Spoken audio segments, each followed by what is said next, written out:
OK.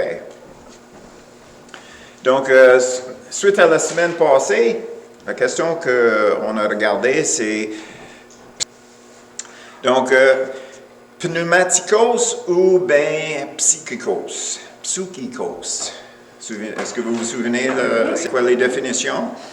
Est-ce que vous êtes une personne spirituelle, une personne de l'esprit, ou est-ce que vous êtes une personne de raisonnement? Et malheureusement, aujourd'hui, qu'est-ce qui se passe? C'est que pour les chrétiens, il y a tellement d'informations sur l'Internet que quelqu'un peut tout simplement se gaver avec l'information puis avance pas du tout.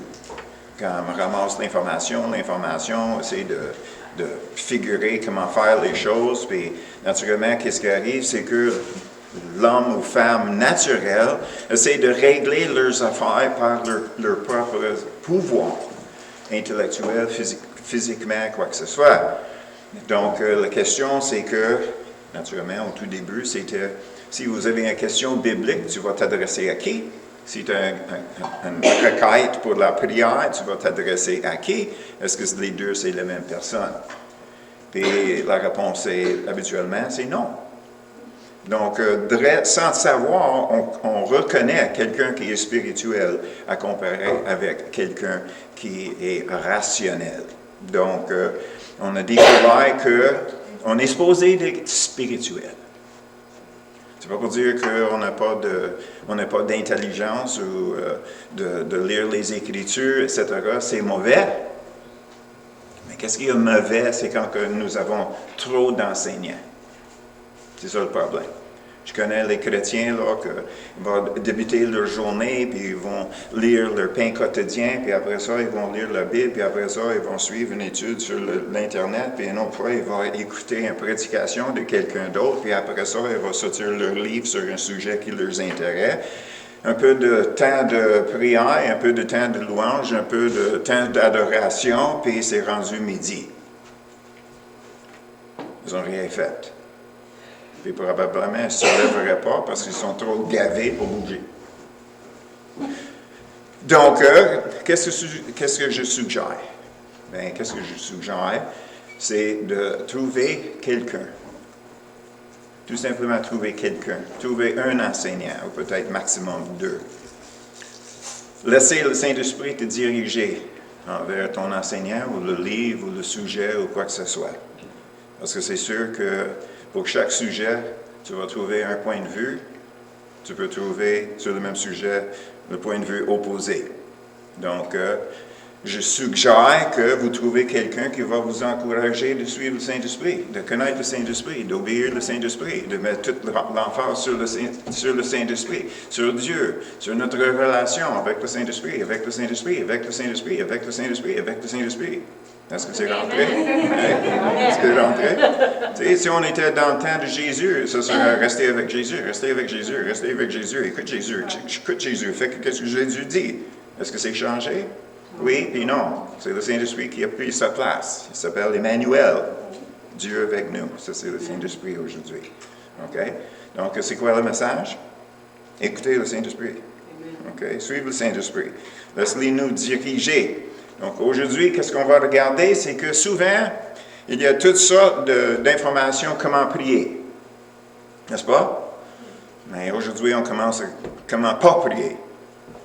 On va régler ça bien comme il faut. Si on sait comment pas prier, bien, ça va rendre le chemin beaucoup plus étroit. Et on va commencer avec quelque chose qui va vous étonner, je suis sûr. Et ça, c'est une histoire qu'on trouve dans Luc, chapitre 10. Luc, chapitre 10, les versets 38 à 42. Comme Jésus était en chemin avec ses disciples, il entrait dans un village et une femme nommée Marthe le reçut dans sa maison. Elle avait une sœur nommée Marie qui s'était assise aux pieds du Seigneur, écoutait sa parole. Marthe, occupée à divers soins domestiques, serve et dit, Seigneur, cela ne te fait à rien que ma sœur me laisse seule pour servir. Dis-lui donc de m'aider. Le Seigneur lui répondit, Marthe, Marthe, tu inquiètes et tu t'agites pour beaucoup de choses. Une seule chose est nécessaire. Marie a choisi la bonne part qui ne lui sera point ôtée. Vous connaissez cette histoire-là, n'est-ce pas? Vous connaissez ça très bien. Puis qu'est-ce que les gens disent? Ils disent, Marthe était trop occupée. Hein? C'est ça, on lit ça, puis on dit, le problème avec Marthe, c'est qu'elle est trop occupée. Mais c'est pas ça que Jésus a dit. C'est pas ça. Il dit, t'es troublé, t'es agité. C'est pas l'affaire qu'elle était occupée. C'est qu'elle était inquiète, puis agitée. Inquiète, agitée, c'est pas la même chose que d'être occupée. Et Jésus ne la critiquait pas parce qu'elle était occupée. Jésus la critiquait parce qu'elle était inquiète et agitée. Donc, vise sur ça, OK? Donc, qu'est-ce qui est intéressant, c'est dans le grec, quand tu regardes le mot agité, ça inclut bruit. Tu es inquiète puis tu fais beaucoup de bruit, autrement dit. Hey, écoute, c'est sévère ça. Trop de blabla, trop d'inquiétude. C'est ça ton problème, OK? Mais pourquoi est-ce que j'amène ça? J'amène ça parce que là, nous autres, on a tendance à voir ça. Ça, c'est quelque chose qui s'est passé avec Jésus. On voit ça, c'est une scène qui est physique, OK? Mais amène ça chez nous, OK? Ça, c'est une demande que Marthe avait faite à Jésus. Donc, est-ce que nous faisons des demandes à Jésus? Oui? Donc, c'est quoi la source de cette demande-là? C'est quoi la source de nos demandes? Qu'est-ce que Marthe voulait? Elle voulait avoir d'aide dans ses projets. Comment pas prier ne demande pas de l'aide de Dieu pour nos projets, parce qu'il ne répondra pas. Tu fais trop de bruit. Vous êtes inquiète, donc vous me parlez de même. C'est quoi l'affaire? Tu fais que de bruit. Parce que, qu'est-ce que Jésus a dit? Marthe, oui. C'est ça que je vais faire. Je vais t'envoyer ta sœur pour t'aider. Est-ce que c'est ça qu'elle a dit? Non. Elle dit, Marie comprenait quelque chose que toi tu ne comprenais pas. Est-ce que Jésus a dit, viens t'asseoir à côté de moi? Est-ce qu'il a dit ça? Non. Il s'adressait à un problème. Puis c'est le même problème que nous avons aujourd'hui. Même problème. On amène nos inquiétudes, puis les choses qui nous agitent, puis on prie de même. Oh Seigneur, et l'autre, et elle. Juste du bruit. Jésus n'a pas répondu à ça. Pourquoi? Parce que c'est égoïste. On va retourner voir Marie à la fin. Bien, on va continuer. Luc 12, 13 à 14.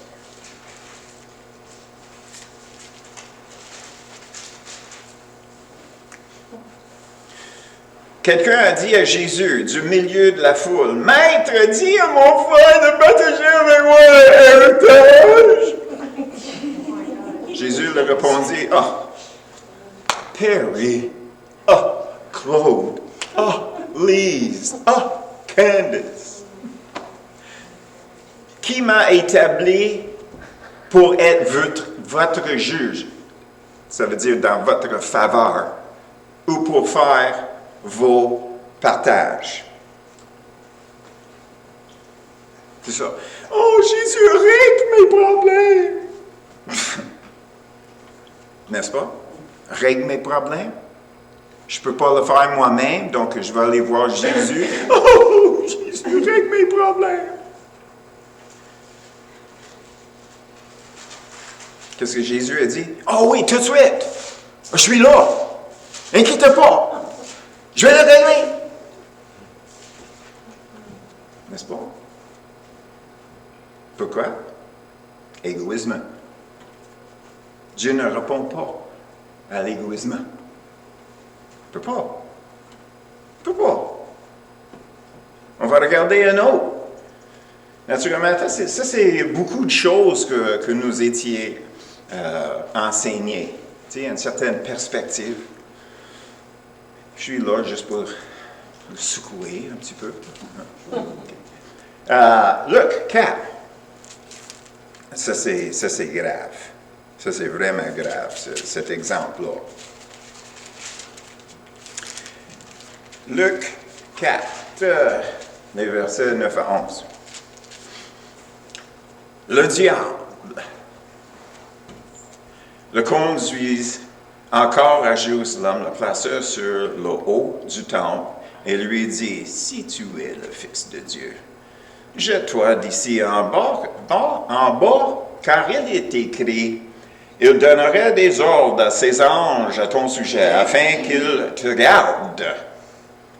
Et ils te porteront sur les mains, de peur que ton pied ne heurte contre une pierre. » OK? Qu'est-ce que Jésus a répondu? Tu ne tenteras pas ton Dieu. OK, check bien l'affaire ici, là. Si vous voulez vérifier, parce que j'ai déjà entendu un enseignant qui disait, « Oh, c'est parce qu'il a tordu les Écritures. » Et c'est pour ça que je l'ai écrit. Psaume 91, 11 et 12, check-le pour toi-même, c'est ça qui est écrit. Donc, il n'a pas tordu les Écritures. Qu'est-ce qu'il avait dit, puis qu'est-ce que les chrétiens font, c'est que, Seigneur, c'est écrit ici, là. Tu es supposé de faire X et tel. Pour moi.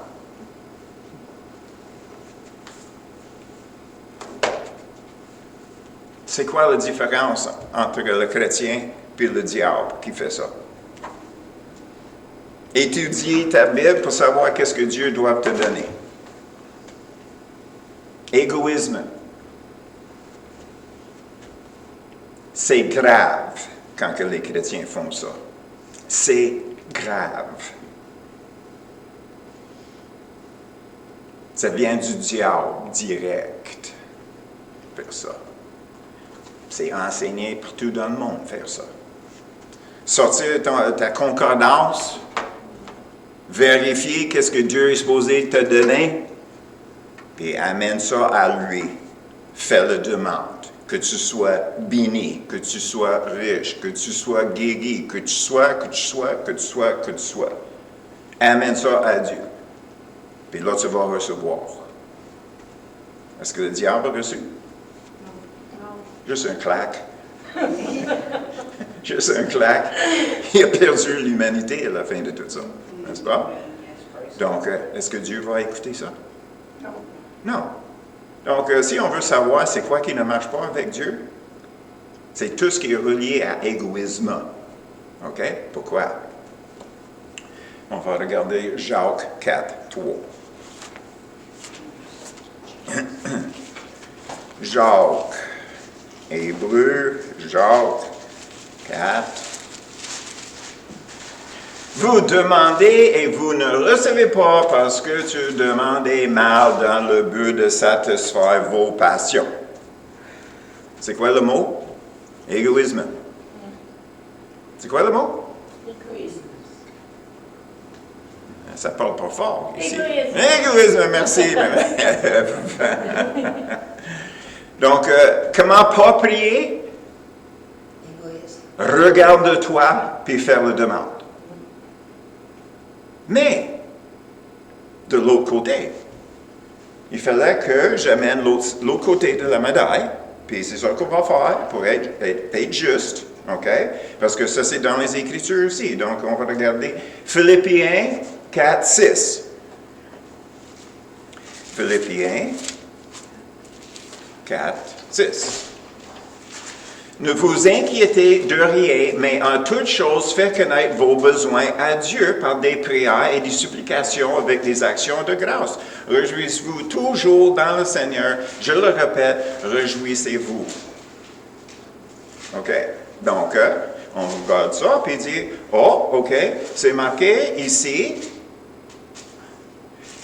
que qu'est-ce que je dois faire. On va reculer, Sylvie. On va reculer où est-ce qu'on était. C'est dit ici, mais en toute chose, faites connaître vos besoins à Dieu par des prières et des supplications. OK? Est-ce que ce n'est pas dit toutes choses? OK, ça dit toutes choses. OK. Est-ce qu'il y a une condition sur ça? Maintenant, on va regarder 4. Réjouissez toujours dans le Seigneur, je le répète, réjouissez-vous. Ça, c'est avant, c'est marqué d'amener toutes choses à lui. Et le verset 8 qui dit, soit l'objet de vos pensées. Toutes les choses avant. OK, dites-moi quelque chose. Si vous faites toutes ces choses-là, si votre pensée est visée sur les bonnes choses, avec joie, en réjouissant les actions de grâce, les remerciements, quelle sorte de prière est-ce que tu vas prier? Toutes ces choses-là, est-ce que ça vire vers soi-même ou vers l'extérieur? Oui, ça vire vers l'extérieur, ça vire vers le Seigneur. Donc, quand on prie de même, ce n'est pas nos problèmes qu'on voit. On voit la puissance de Dieu. Donc, ça produit en nous une confiance que Dieu prend soin de nous. Donc, on arrête ça avec ce mot-là, Dieu prend soin de nous. Puis, on va regarder Luc 18, 1 à 8. Luc 18, 1 à 8.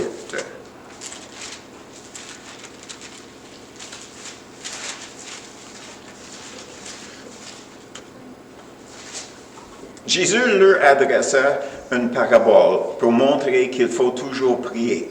OK? Combien de fois est-ce que nous sommes anciens? Priez tout le temps. Priez, priez, priez, priez.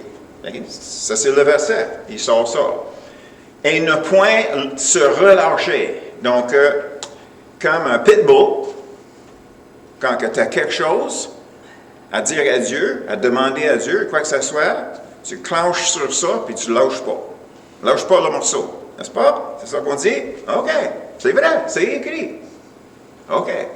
Il dit, il avait dans une ville un juge qui ne craint point Dieu. Et il n'avait d'égard pour personne. Il avait aussi dans cette ville une veuve qui venait lui dire, fais-moi justice de ma partie adverse. Pendant longtemps, il refusa, mais ensuite, il dit en lui-même, quoique je ne crains pas Dieu, que je n'ai d'égard pour personne, rien de moins, parce que cette veuve m'importune, elle m'acharne, elle m'harcèle. Je lui ferai justice, afin qu'elle ne vienne pas sans cesse me rompre la tête. Le Seigneur ajoutait, attendez ce que dit le juge unique. Et Dieu ne ferait-il pas justice à ses élus, qui crient à lui jour et nuit, et tarderait-il à leur égard? Je vous le dis, il leur ferait promptement justice. Donc, c'est quoi le sujet ici? Est-ce que c'est la prière ou est-ce que c'est la justice? La justice. C'est la justice. Puis marquez qu'est-ce qui est bien écrit. Mais quand le Fils d'homme viendra, trouverait-il la foi sur la terre? Donc, qu'est-ce qui est écrit ici? C'est que si il y a une injustice contre toi, selon qui? Selon la loi. selon un standard établi. Donc, finalement, on peut dire selon Dieu. Quelque chose nous arrive, qu'est-ce qu'on fait? On pose la question, Seigneur,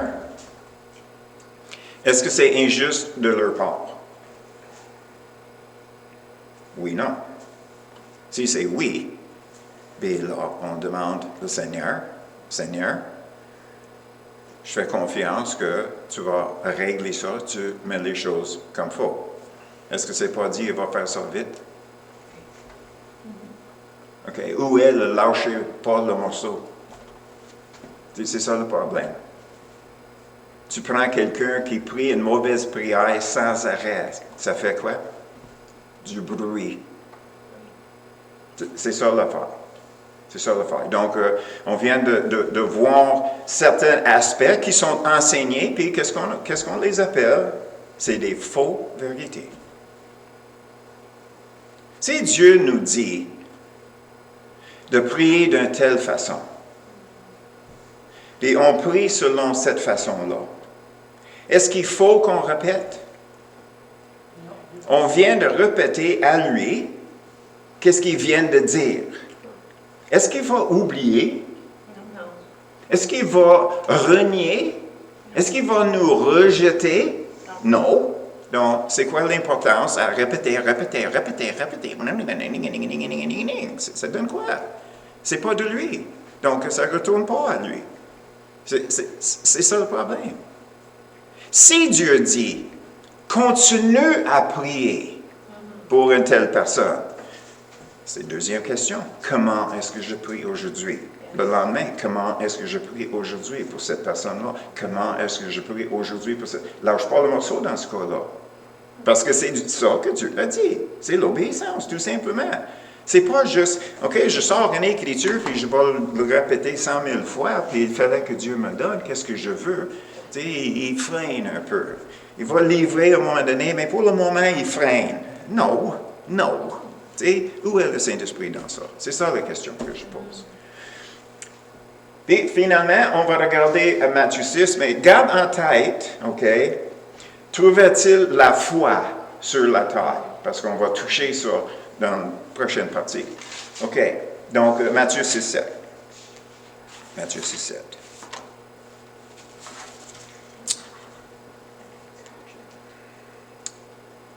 Qu'est-ce que ça dit? En priant. En priant, ne multipliez pas de vaines paroles. Qu'est-ce que ça veut dire, vaine? Inutile. Inutile ou vide? Vide. Air. Vide. Quand que Jésus a répondu au diable, c'est qui lui a donné l'Écriture? C'est le Saint-Esprit, n'est-ce pas? OK. Donc, est-ce que cette écriture-là était vide? Est-ce que ces paroles-là étaient vides? Non. Tu es rempli du Saint-Esprit. OK? Donc, pourquoi est-ce que ça va changer pour nous autres? Nous avons le Saint-Esprit? Jésus avait le Saint-Esprit? Jésus recevait la direction, tout ce qui est nécessaire du Saint-Esprit pour conduire sa vie dans le Seigneur comme il faut. Donc, est-ce que c'est changé avec nous autres? Pas selon moi, anyway. C'est à vous de juger. J'essaie de présenter les deux côtés de la médaille, mais on arrive à la même conclusion. Tu sais, blablabla, c'est juste du bruit. Tu sais, le Saint-Esprit n'est pas là-dedans, c'est juste du bruit. Puis, naturellement, ça va couper beaucoup de notre temps dans la prière. C'est pas que c'est l'objectif. Mais si on dit juste ce que le Seigneur, le Saint-Esprit nous dirige à dire, mais comment est-ce qu'on peut prier tout le temps?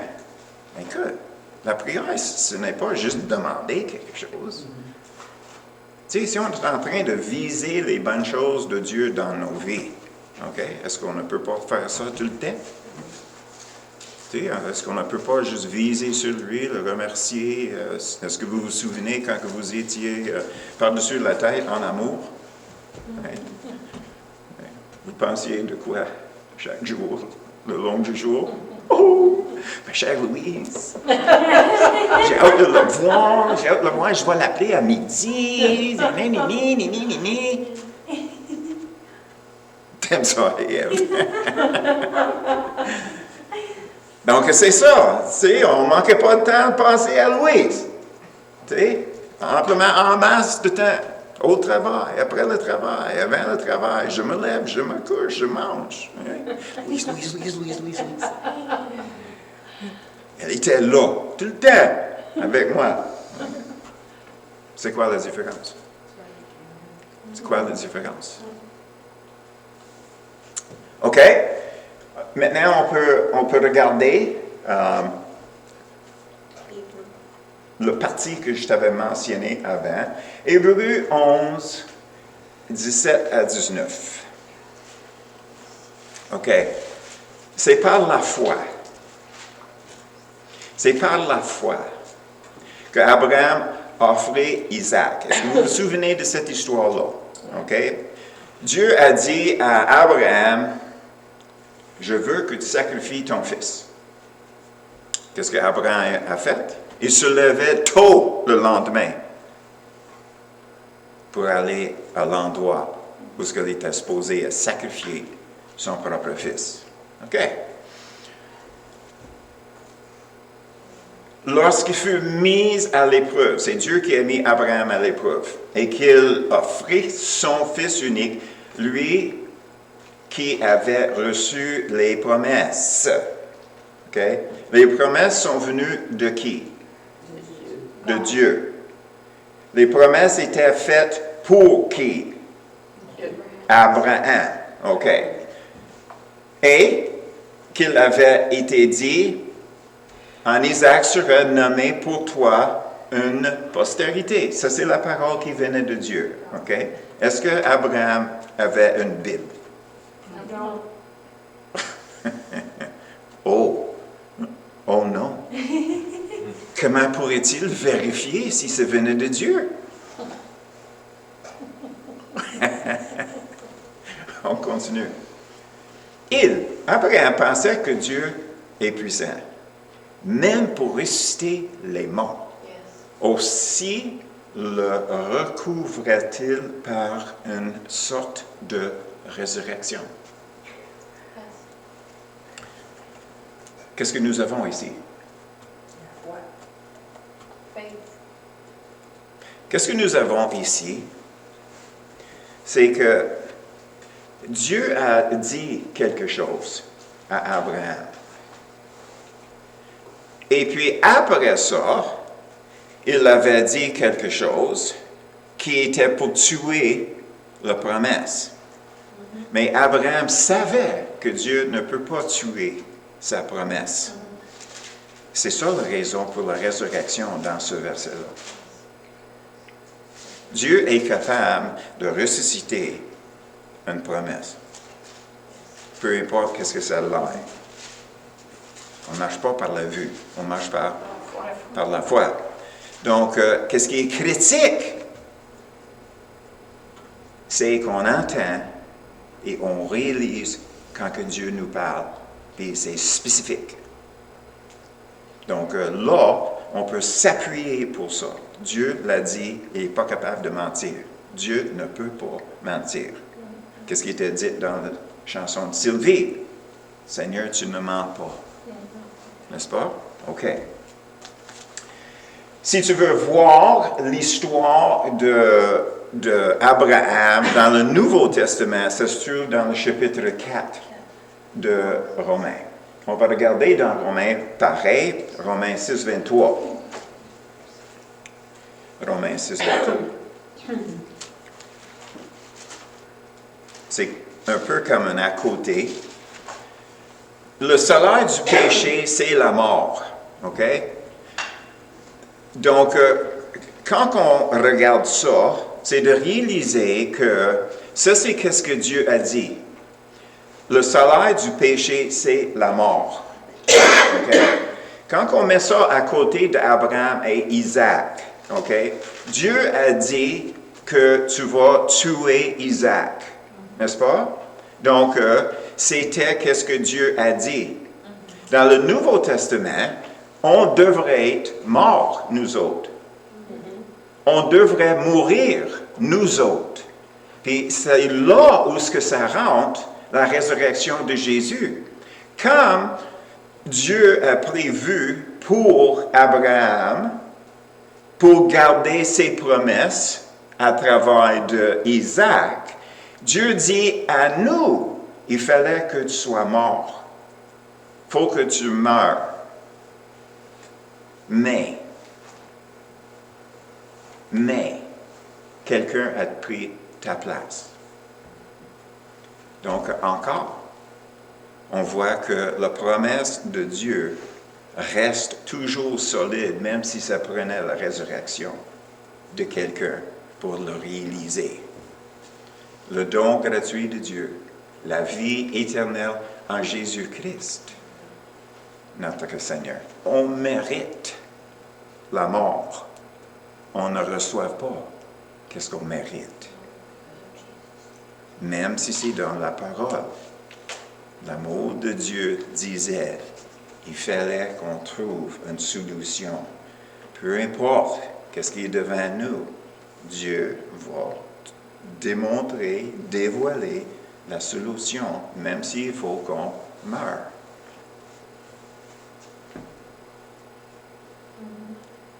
Renier à toi-même.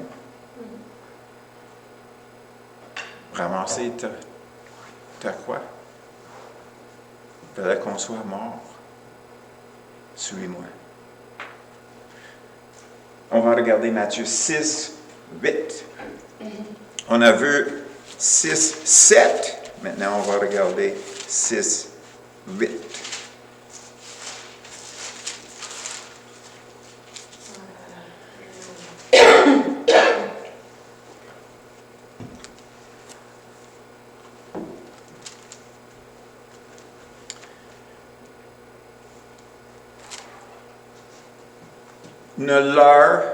Le verset avant, c'est ceux qui blablabla, mille mots disent rien.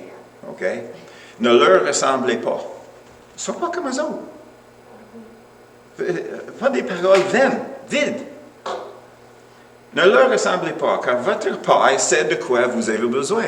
Est-ce que vous êtes convaincus de ça? Tu sais, c'est ça la question. Tu sais, pourquoi est-ce qu'on est nerveux si on croit ça? Pourquoi est-ce qu'on est nerveux? Pourquoi est-ce qu'on est inquiet? C'est parce qu'on ne se parle pas. On n'équipe pas le Saint-Esprit. On pense nos pensées. Puis on se parle. Bla, bla, bla, bla, bla, bla, bla, bla. Et bla, bla, bla, bla, bla, bla, bla, bla. OK. Est-ce que tu le crois? Bien, ça devrait être le fondement de votre prière. Seigneur, je fais confiance. C'est écrit. Est-ce que Dieu peut mentir? Non. Votre Père sait de quoi vous avez besoin avant que vous le lui demandiez. Donc, où est la répétition dans ça? La répétition, c'est sa solution, pas le problème. Pas notre problème, c'est sa solution. Est-ce que c'est ça ou son? Sa solution. C'est sa solution. On est visé sur sa solution. Puis comment on fait ça? Bien, verset 9.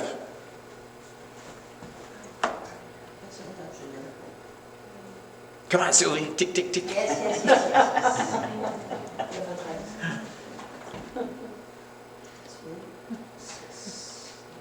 Notre Père.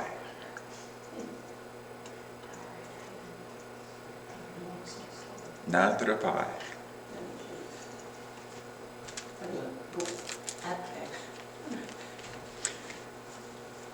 Voici donc comment vous devez prier. Wow! Est-ce que vous connaissez ça par cœur? Oui. Est-ce que tu mets en pratique? Oh, réponds pas. OK. Notre Père qui est aux cieux, que ton nom soit sanctifié. Sanctifié, qu'est-ce que ça veut dire? Mis à part. Pas juste normal, mis à part. OK? Que ton règne vienne. On a déjà fait l'étude. Le royaume de Dieu, qu'il vienne, ça existe déjà, toujours sur terre, spirituellement, qu'il vienne dans le naturel. Ça continue à grandir dans le spirituel jusqu'au moment que ça va devenir réel dans le physique. Que ta volonté soit faite sur la terre comme au ciel. Donne-nous aujourd'hui notre pain quotidien. C'est quoi notre pain quotidien?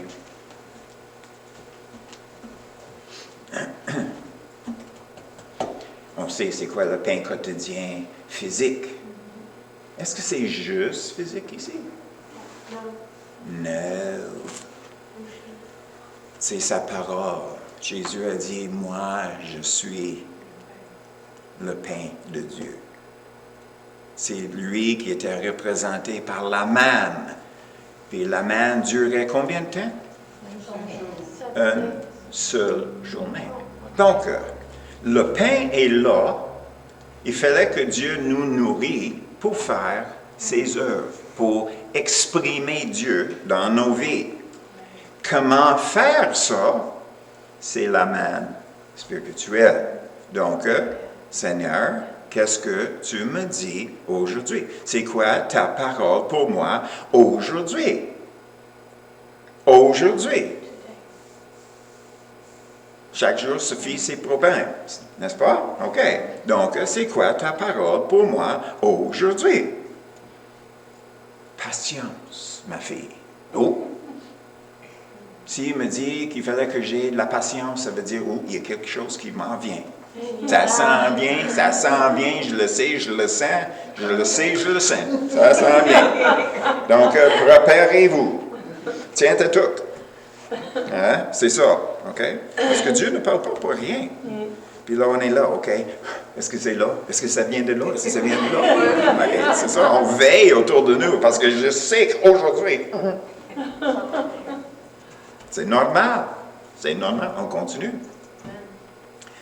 Pardonne-nous nos offenses, comme nous aussi, nous pardonnons à ceux qui nous ont offensés. Okay? Les offenses, il y a toujours deux côtés.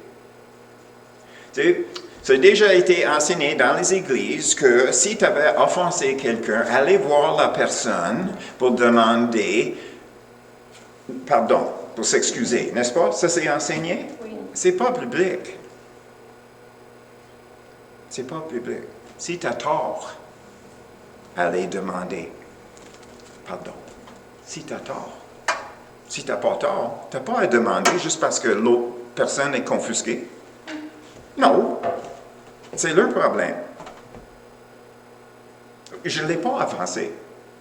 S'ils l'ont pris de même, écoute, tu sais, j'étais tendre, doux, je parlais des vraies choses, je m'exprimais, puis c'était mon opinion, puis je l'ai présenté comme ça. Je n'ai rien fait pour offenser l'autre personne par exprès.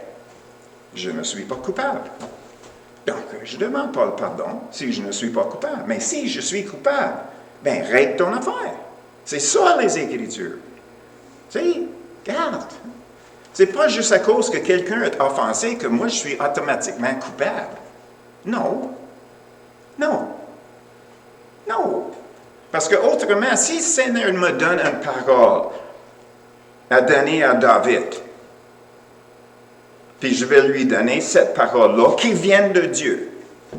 Puis là, David est fâché contre moi parce que je vais parler dans sa vie. OK? C'est qui a tort? Moi? Non. Pas du tout. C'est Dieu. Dieu ne demandera pas pardon parce qu'il nous a corrigés. Donc, si on met Dieu dans ces Écritures-là, il fallait qu'il marche sur les deux côtés. Si ça vient de Dieu, puis je suis offensé, bien Dieu devrait me demander pardon. N'est-ce pas? Est-ce que ce n'est pas la logique? Si A égale B, B égale C, ça veut dire A égale C. Pas compliqué? Hein? Pas compliqué. Donc, il y a beaucoup de faux vérités enseignées dans les églises. Beaucoup de ça. Puis finalement, ne nous induise pas en tentation, mais délivre-nous du malin. OK? Ces choses-là viennent où? Ici. J'ai jamais eu la visite du diable en personne, puis je ne le veux pas non plus. Mais il va m'accuser. N'est-ce pas? Pour quelle raison? Pour me faire tomber. S'il peut.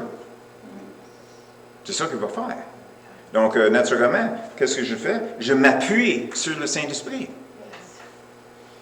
Ne nous induis pas à la tentation, mais délivre-nous du malin. Donc, l'écoute-le pas, en partant. Que c'est à toi qui appartienne dans tous les siècles le règne, la puissance et la gloire. OK? Où est-ce que je suis dans ça? Est-ce que vous avez vu mes problèmes dans ça? Est-ce qu'on voit l'égoïsme dans ça? Est-ce qu'on se regarde dans ça? On regarde où? On regarde à lui, n'est-ce pas? Donc, est-ce que c'est compliqué comment prier comme il faut? Est-ce que c'est compliqué? Pas prier comme il faut? Non, c'est simple. C'est simple. Donc, on va retourner à Marc 10, 51 et 52.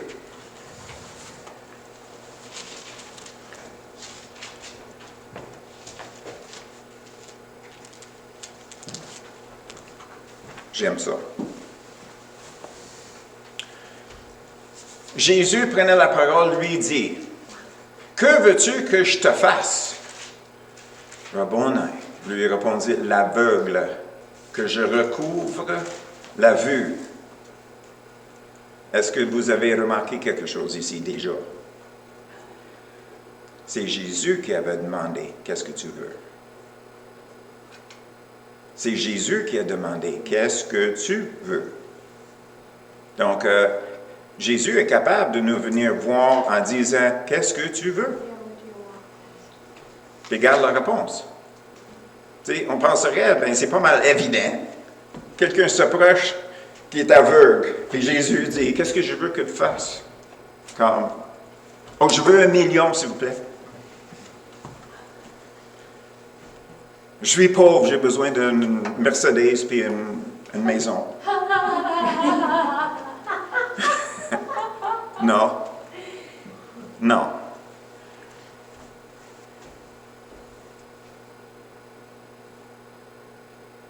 Que je recouvre la vue. Et Jésus lui dit, va.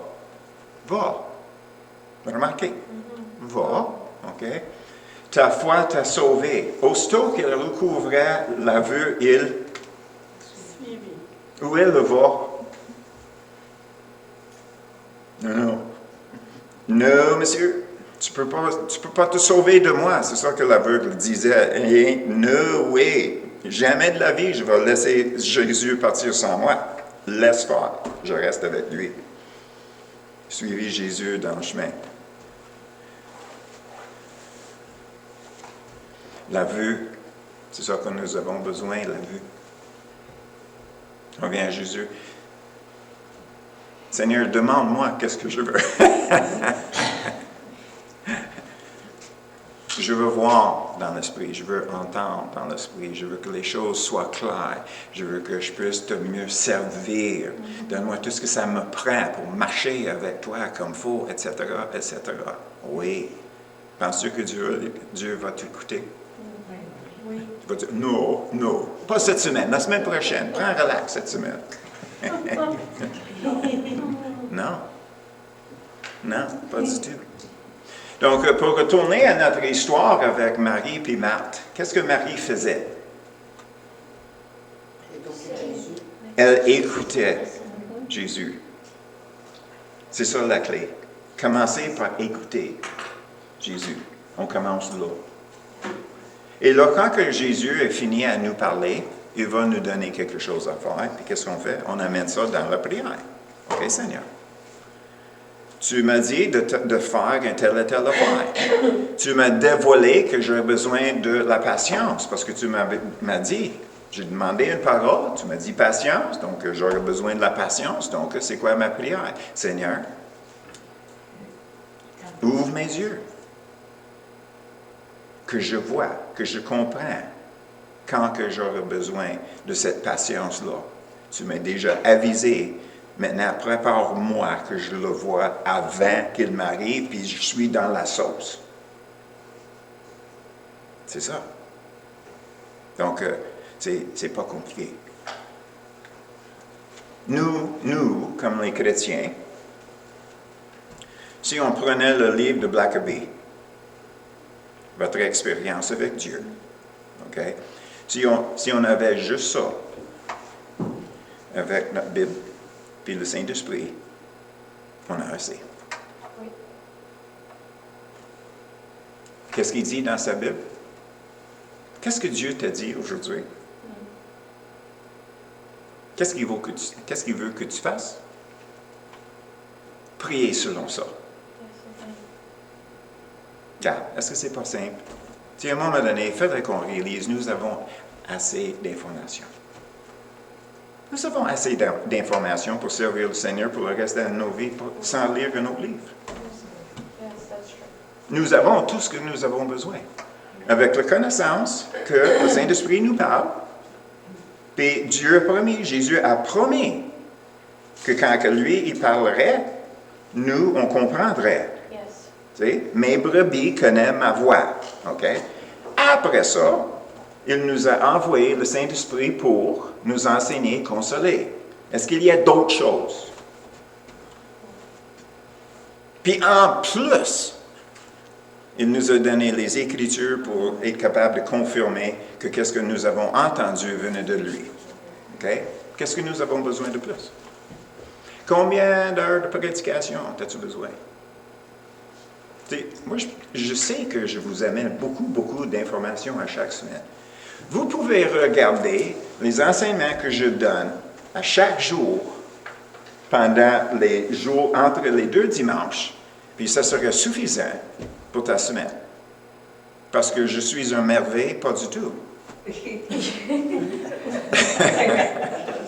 Non, c'est pas ça. C'est parce qu'il y en a assez d'informations.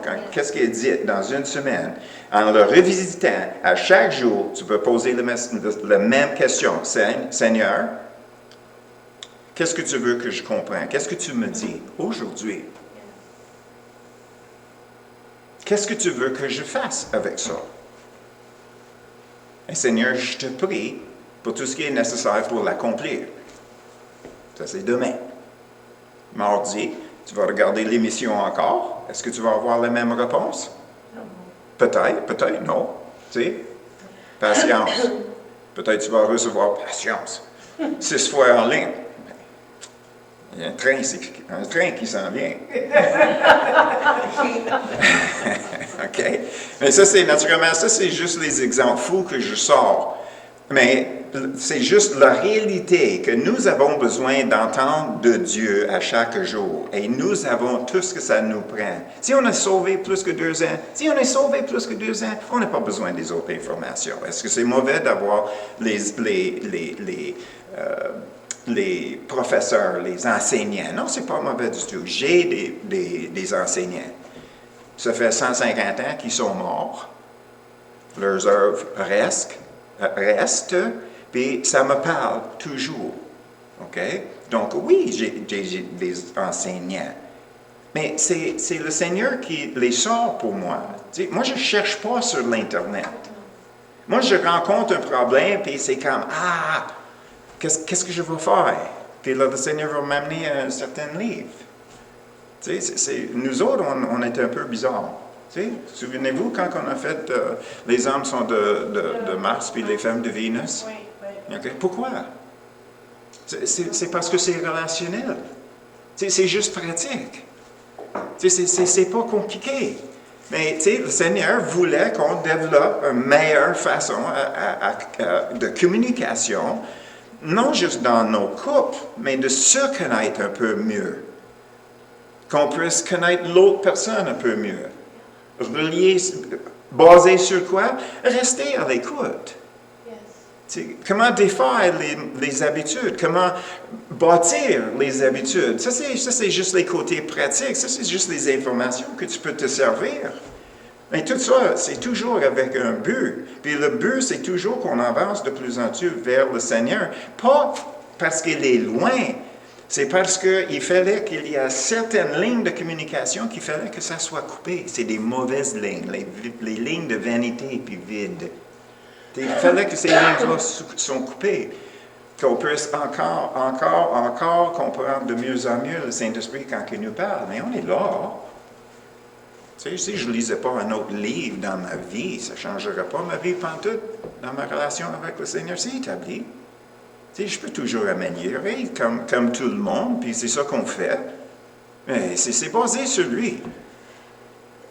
Et après ça, c'est sur moi. Mais ça commence avec lui, le vouloir et le faire. Est-ce que vous vous souvenez de Philippiens 2:13? Oui, le vouloir et le faire. C'est sur lui, c'est sur lui, c'est sur lui, c'est sur lui. Donc, nos prières, c'est une réflexion de ça. C'est sur toi, Seigneur. Je réponds. Mais c'est toi qui parles, c'est toi qui agis. Moi, je réagis envers toi dans la direction que tu s'en vas. C'est pas compliqué. C'est vraiment pas compliqué. La difficulté, c'est qu'on arrive à la place, non, je veux pas. Oh. Ça, c'est une autre histoire. Oui, ça c'est une autre histoire, mais pas aujourd'hui. Parce qu'il n'y a pas une personne ici qui dit non. Bien, régulièrement. J'espère. Donc, c'est ça pour aujourd'hui.